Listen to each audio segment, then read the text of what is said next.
बिस्मिल्लाहिर्रहमानिर्रहीम अस्सलामुअलैकुम। दोस्तों, कैसे हैं आप सब? उम्मीद है सब खैरियत से होंगे। मेरा नाम है मोहम्मद हुसनैन और आप देख रहे हैं मेरा YouTube channel learn to earn. दोस्तों, अगर तो आपको मेरी वीडियोस अच्छी लग रही हैं तो मेरे चैनल को लाइक शेयर एंड सब्सक्राइब ज़रूर करें।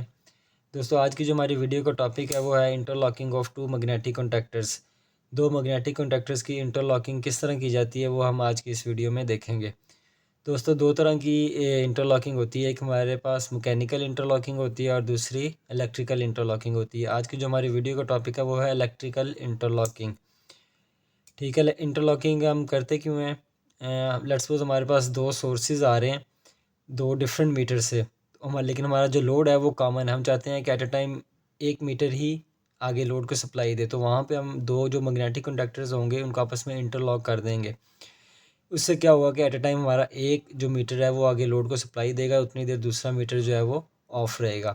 ठीक है, इस तरह जब स्टार डेल्टा स्टार्टर में हम देखते हैं वहाँ पे भी हम दो मैग्नेटिक कंडक्टर्स जो होते हैं उनको आपस में इंटरलॉक करते हैं। उससे क्या होता है कि हमारा लोड जो होता है वो एक ही कनेक्शन के ऊपर चलता है, या स्टार के ऊपर या डेल्टा के ऊपर। अगर हमारे पास दो सोर्सेज हैं, लेट्स सपोज हमारे पास एक सप्लाई आ रही है वापडा की और एक जनरेटर की सप्लाई है या एक यूपीएस की सप्लाई है, तो वहाँ पे हम क्या करते हैं, इंटरलॉकिंग करते हैं कि एट अ टाइम हमारा एक सोर्स ही इस्तेमाल हो, दूसरा सोर्स इतनी देर ऑफ रहे। तो आइए देखते हैं जी कि इंटरलॉकिंग के लिए हमें किस तरह वायरिंग करनी पड़ती है मैग्नेटिक कॉन्टैक्टर्स की। हम सिंगल फेज सप्लाई इस्तेमाल करते हैं, एक फेज़ वायर होती है और एक न्यूट्रल वायर होती है। ठीक है, न्यूट्रल वायर जो है वो हमारी दोनों मैग्नेटिक कॉन्टैक्टर्स की जो कॉइल्स हैं A2 टर्मिनल और A2 टर्मिनल, वहाँ पे हम उसको कॉमन कर देते हैं। लेकिन जो फेज़ वायर होती है उसको हम आगे फिर डिस्ट्रीब्यूट करके उसके ऊपर सारी वर्किंग करते हैं। तो सबसे पहले तो हमारा जो फेज़ है वो हमारा पुश बटन में जाता है, NC push button, stop push button, जो कि हमारा जो सिस्टम है सारा उसको ऑफ़ करने के लिए इस्तेमाल होता है। उसके बाद ये जो सप्लाई इस पुश बटन में से निकल के हमारे पास एनओ पुश बटन में आती है, जो कि स्टार्ट करने के लिए इस्तेमाल होता है। मैग्नेटिक कॉन्टैक्टर C1 और मैग्नेटिक कॉन्टैक्टर C2, मतलब कि जो दो हमारे पास मैग्नेटिक कॉन्टैक्टर हैं उन दोनों के साथ हम सेपरेट स्टार्ट पुश बटन लगाते हैं, जो कि दोनों NO होते हैं।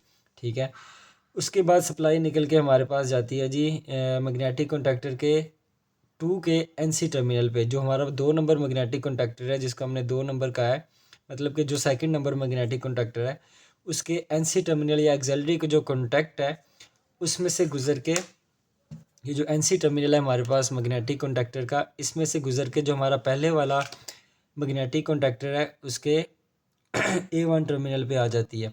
मतलब कि जो इस मैग्नेटिक कॉन्टैक्टर के साथ पुश बटन लगा होगा उसकी सप्लाई जो है वो दूसरे मैग्नेटिक कॉन्टैक्टर के NC टर्मिनल में से गुजर के इसके A1 टर्मिनल पे आ जाएगी। ठीक है, और इसी तरह अगर इसी तरह इस मैग्नेटिक कॉन्टैक्टर का जो हमारा पुश बटन होगा उसमें से सप्लाई निकल के इस वाले कॉन्टैक्टर के पहले वाले कॉन्टैक्टर के NC टर्मिनल पे आएगी और वहाँ से निकल के फिर इसकी कॉइल को A1 पे आके टर्मिनेट होगी और इस मैग्नेटिक कंडक्टर को एनर्जाइज करेगी। यही इसी वायरिंग डायग्राम में बताया गया है कि जी स्टार्ट पुश बटन में से निकल के हमारी जो मैग्नेटिक कंडक्टर 2 है उसके NC टर्मिनल में से गुजर के उसके बाद इसकी कॉइल पे आएगी। ठीक है, इसी तरह जो हमारी सेकंड नंबर मैग्नेटिक कंडक्टर है उसके पुश बटन में से निकल के मैग्नेटिक कंडक्टर नंबर 1 के NC टर्मिनल में से गुजर के इसके कॉइल के ऊपर आएगी। ठीक है, ये इसकी वायरिंग थी जी। अब हम इसको बना के भी देखते हैं कि जी ये इस तरह काम भी करता है या नहीं करता। तो आइए जी बनाते हैं इसको, मैग्नेटिक कॉन्टैक्टर को इंटरलॉकिंग करते हैं हम मैग्नेटिक कॉन्टैक्टर्स की। ये दो हमारे पास मैग्नेटिक कॉन्टैक्टर्स हैं। ठीक है जी, 3 फेज़ मैग्नेटिक कॉन्टैक्टर है। हमने आपको पहले भी बताया था कि इसके ऊपर 3 मेन कॉन्टैक्ट्स होते हैं और 2 ऑक्सिलरी कॉन्टैक्ट्स होते हैं। समटाइम्स किसी के ऊपर एक ऑक्सिलरी कॉन्टैक्ट भी होता है, किसी के ऊपर नहीं भी होता। इसमें 2 वैसे ऑक्सिलरी कॉन्टैक्ट्स इस्तेमाल होते हैं, एक NC और एक NO, और 2 हमारे पास कॉइल के टर्मिनल होते हैं। अगर हमने इस मैग्नेटिक कंडक्टर को एनर्जाइज करना है तो हम इसकी कॉइल के ऊपर सप्लाई देते हैं।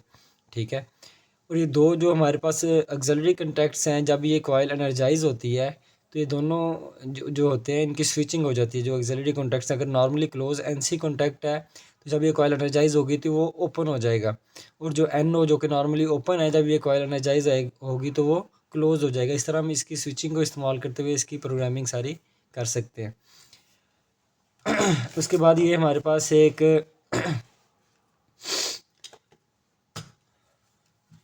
सबसे पहले हमारे पास एक स्टॉप पुश बटन है NC, ये हमारे पास एक पुश बटन है, NC पुश बटन है, ठीक है।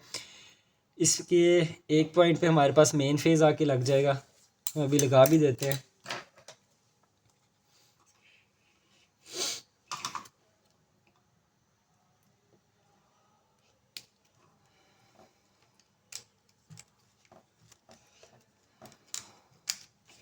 ठीक है जी, फेज़ हमने लगा दिया। अब यहाँ से हमारे पास दो केबल्स निकल रही हैं, एक मैग्नेटिक कंडक्टर के पुश बटन नंबर 1 में जा रही हैं और एक सेकंड नंबर वाला मैग्नेटिक कंडक्टर है उसके पुश बटन में जाएगी।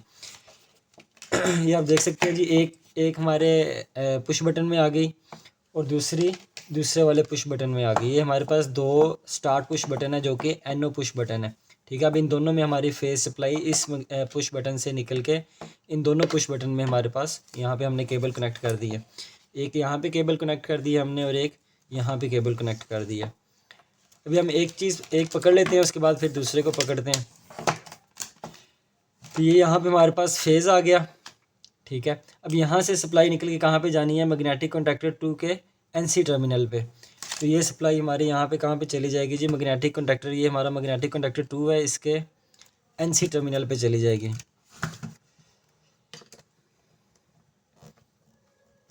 और यहाँ से निकल के कहाँ पे आएगी जी, हमारी मैग्नेटिक कॉन्टैक्टर जो नंबर 1 है उसकी A1 टर्मिनल पे आ जाएगी।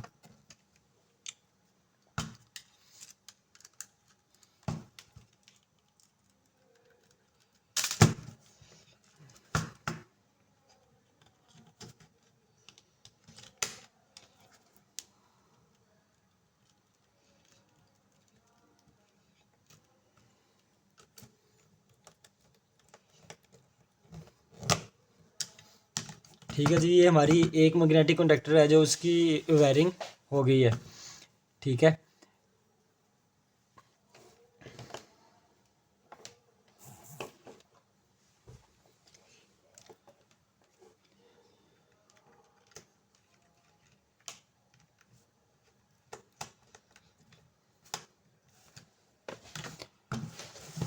अभी हम दूसरा मैग्नेटिक कॉन्टैक्टर देखते हैं कि जी उसका पुश बटन जो है वो हमारा ये वाला पुश बटन है, ठीक है जी। इस यहाँ पे सप्लाई आ गई थी वो रेड वाले पुश बटन से, तो यहाँ से निकल के हमारे पास ये जो 1 वाला NC कॉन्टैक्ट है इसमें जाएगी।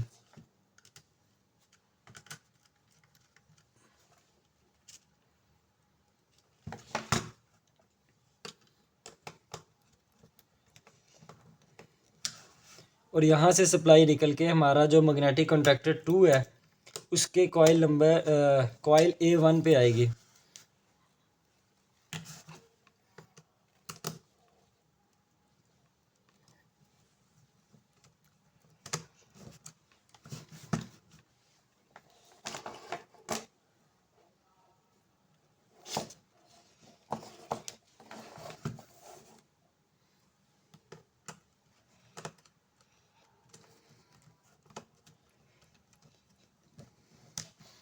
ठीक है जी, ये हमारी वायरिंग ऑलमोस्ट कंप्लीट हो गई है। अभी हमने न्यूट्रल वायर कनेक्ट करनी है, तो हम इसको जो कॉइल का A2 टर्मिनल है वहाँ पे मेन न्यूट्रल आ जाएगी और वहाँ से हम लूप करके दूसरा जो मैग्नेटिक कॉन्टैक्टर है उसकी कॉइल A2 पे कनेक्ट करेंगे।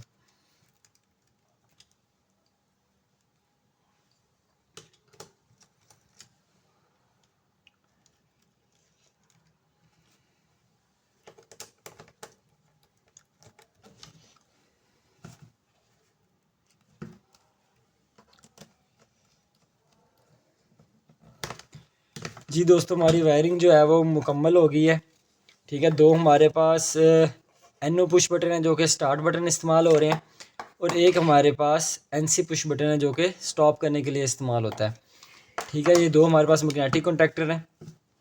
अभी हम इसकी सप्लाई ऑन करते हैं। जी सप्लाई हमने पीछे से दे दी है इसको। तो अभी हम देखते हैं कि जी पुश करके मैग्नेटिक कॉन्टैक्टर ऑन होता है या नहीं होता है। ये देखें जी, हमारे पास ये वाला पुश बटन प्रेस करने से हमारे पास ये वाला जो मैग्नेटिक कॉन्टैक्टर है ये ऑन हो गया। अब मैं सेकंड वाला पुश बटन प्रेस करता हूँ तो हमारे पास ये वाला जो मैग्नेटिक कॉन्टैक्टर है ये ऑन नहीं हो रहा। अब मैं इसको इस वाले पुश बटन की मदद से इसको बंद करता हूँ। ये हमारा पहले वाला मैग्नेटिक कंडक्टर बंद हो गया। अब मैं ये वाला मैग्नेटिक कंडक्टर ऑन करता हूँ, तो आप देख सकते हैं कि जी ये हमारा मैग्नेटिक कंडक्टर हमारे पास ऑन हो गया।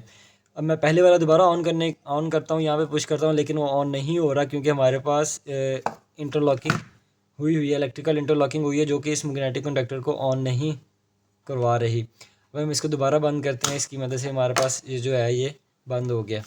ठीक है, ये थी जी आज की वीडियो। उम्मीद है आपके लिए काफ़ी इन्फॉर्मेटिव रही होगी। मुझे इजाज़त दें। अल्लाह हाफिज़।